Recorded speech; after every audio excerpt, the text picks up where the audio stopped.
आप देख रहे हैं media vision news channel. Madhya Pradesh विधानसभा चुनाव की तारीख का ऐलान होना भी बाकी है, लेकिन बीजेपी ने राज्य की ऐसी 39 सीटों पर प्रत्याशियों के नामों की घोषणा कर दी है, जहां लगातार 2 चुनावों में उसे हार का सामना करना पड़ा है। उम्मीदवारों की सूची जारी होने के बाद उससे जुड़े कई रोचक किस्से और कहानियां भी सामने आ रही है। इसमें एक नाम ऐसा है जो सुबह तक केजरीवाल की पार्टी में थे और शाम होते ही बीजेपी के उम्मीदवार बन गए। वही एक उम्मीदवार टिकट मिलने के बाद अपनी सरकारी नौकरी छोड़कर पार्टी की सदस्यता लेने बीजेपी दफ्तर पहुंचा। दोनों उम्मीदवारों को टिकट मिलने की कहानी बेहद दिलचस्प है। बालाघाट जिले के लांजी सीट से बीजेपी ने राजकुमार करारे को अपना उम्मीदवार बनाया है। बुधवार शाम को बीजेपी उम्मीदवारों की सूची में लांजी से राजकुमार करारे का नाम देखकर हर कोई हैरान रह गया। बीजेपी उम्मीदवार बनाए जाने के 4 घंटे पहले तक राजकुमार आम आदमी पार्टी में थे। इलाके में राजकुमार के पोस्टर भी आम आदमी पार्टी वाले ही लगे हुए थे, जिनमें पार्टी के राष्ट्रीय संयोजक और दिल्ली के मुख्यमंत्री अरविंद केजरीवाल की तस्वीरें भी हैं। राजकुमार करारे ने 17 अगस्त को सुबह ही आम आदमी पार्टी से इस्तीफा दिया था। वो शाम को का नाम बीजेपी उम्मीदवारों की लिस्ट में शामिल हो गया। राजकुमार आपसे पहले बीजेपी में थे, 2 बार टिकट की मांग कर रहे थे, यानी इस तरह से उनके घर वापसी हुई है। राजकुमार करारे ने दिसंबर में जबलपुर में आपकी सदस्यता ग्रहण की थी। उसके बाद उन्हें आपका जिला सचिव बनाया गया था।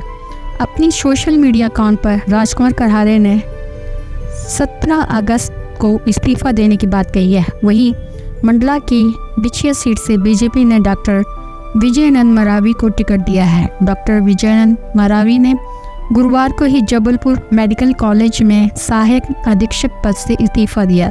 सामाजिक कार्यों में सक्रिय रहने वाले डॉक्टर विजय राजनीति में एक नया चेहरा है। वो विद्या भारती महाकौशल प्राण के सचिव भी हैं। बीजेपी से टिकट मिलने के बाद डॉक्टर विजयानंद अपने समर्थकों के साथ जिला बीजेपी कार्यालय पहुंचे। यहाँ उन्होंने जिला बीजेपी अध्यक्ष से मुलाकात की और 50 से अधिक समर्थकों सहित पार्टी की सदस्यता ग्रहण की। नमन करता हूँ, शीश झुका के नमन करता हूँ। आज बड़े गर्व और गौरव और जिम्मेदारी का दिन है मेरे लिए। मेरे जीवन का कहना चाहिए बड़ा टर्निंग पॉइंट है। मैं चूँकि डॉक्टर हूँ, समाज सेवा से जुड़ा हूँ, लगातार आदिवासी क्षेत्रों में मैं लगातार आदिवासी समाज से आता हूँ और आदिवासी की पीड़ा भली भांति जानता था। चाहे उनका सामाजिक स्तर हो, चाहे उनका आर्थिक स्तर हो, चाहे उनका राजनीतिक स्तर हो, सब क्षेत्र में आदिवासी हमारे भाई बहुत पीछे हैं। स्वास्थ्य की दृष्टि से भी सबसे ज़्यादा सिकल सेल एनीमिया आदिवासी क्षेत्रों में है, माल न्यूट्रिशन। ये सब पीड़ा देख के मेरे मन में एक भाव जागता था कि मैं कहीं ना कहीं आदिवासी समाज के लिए कुछ करूं। चूँकि मेरा जन्म स्थान मंडला है, माँ नर्मदा की गोद में मैं खेला कूदा हूं। प्रारंभिक शिक्षा भुआ बिछिया प्राथमिक। बता दें, मध्य प्रदेश बीजेपी ने सबको चौंकाते हुए 39 उम्मीदवारों की पहली लिस्ट जारी कर दी है। बीजेपी का इस बार SC/ST सीटों पर विशेष फोकस है।